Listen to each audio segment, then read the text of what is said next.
Now I'm here at North Pole High School before the start of the Mid-Alaska Volleyball Conference Tournament, as it's going to be the Lathrop Alamutes versus the West Valley Wolfpack. But before we get to that, high school hockey started last night with the West Valley Wolfpack taking on the North Pole Patriots, while the Lathrop Alamutes took on the Hutchinson Hawks. Let's take a look at that. Welcome back, folks. Sarah Walling in with your look at sports. We start tonight with the Alaska Nanooks men's basketball program that took on the Western Oregon Wolves in the first round of the GNAC tournament.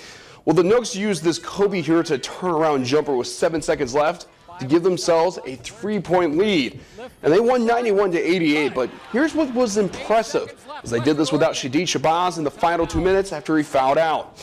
Dieter did his part, however, scoring a GNAC tourney record 42 points, and he grabbed 4 steals as well. Hirota was pivotal, getting 18 points. Dieter spoke about his team stepping in after he fouled out. So take us through what happened that day on, with that Friday. We got in, we were on the wall, and then he told us to push off.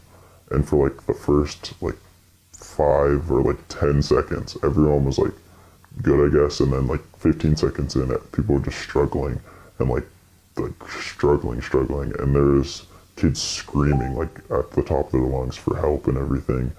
And I was I was kind of closer to the wall, so I just grabbed onto the wall because I just didn't want to drown. So I grabbed onto the wall, and the lifeguard that was there, she was trying to come in, and but our head coach, he said to her that it's okay, they got it on their own.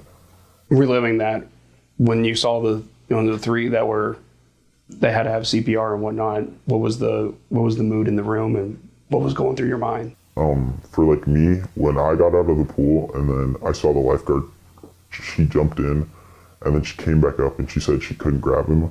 And then at first, I started, right when that happened, I started crying because I genuinely, I just didn't know what was going on. And then they pulled one kid up and his arms were just completely stiff. He just was stiff and he wasn't moving. And then I started bawling my eyes out because I genuinely thought he was dead.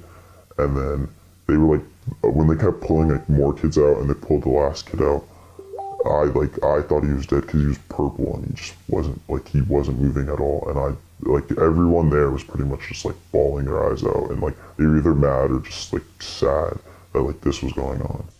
Kids were screaming, and then after a couple more seconds, that the coaches realized that this wasn't really a good idea.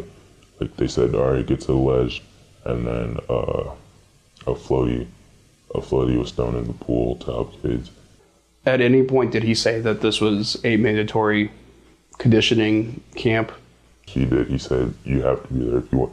He said you have to be there if you want to play. We're going to earn our pads during this practice, during this camp. At any point did any of the kids say that they were struggling or that you couldn't swim, and did the coach just ignore them? Or yes, kids were saying he already knew that kids couldn't swim, first of all. And there was about 3 kids still on the ledge, saying they weren't saying they didn't want to do it, but it was they didn't want to, because it was before they even got off the ledge, it was already heavy because the sweaters were just. During when the mayhem started and when the lifeguard and assistants and whatnot, what was Roy Hessner doing? When the lifeguard jumped in, yeah, he wasn't doing anything. Anything at all. I saw him, he was on the phone at first, he was on the phone for a brief, I don't know, I saw him on the phone, but then after that, he didn't do anything. I didn't see him help any of because every coach that was there pretty much was either going in the water, grabbing a kid, or they were outside the pool, talking to kids, calming them down, and he just didn't talk to any kids at all, and he wasn't trying to help any kids. How did everything break apart? Did you guys just go home, or? He brought us all together because we were all with one of the coaches, and he was talking to us, and he was trying to calm us all down and everything. And then after all the kids left with the ambulance, he came over and he said to us that this is a worst case scenario, and I've done this a lot. He said, I've done this so many times. This has never happened. He's you don't plan for this, and he said that he hopes to see us tomorrow at 7 a.m. And then that was it. And then he just told us we could go home. All right. And I guess my final question is, those coaches and those players that did jump in and lifeguard, what's something that, is there something that you want to say about them, about what they did? I think that like all the coaches that were just there and like helped, like actually genuinely helped the kids, I like appreciate that, because if the coaches didn't jump in, I really think they like some kids would have died then, or if the lifeguard didn't jump in first, kids would have died.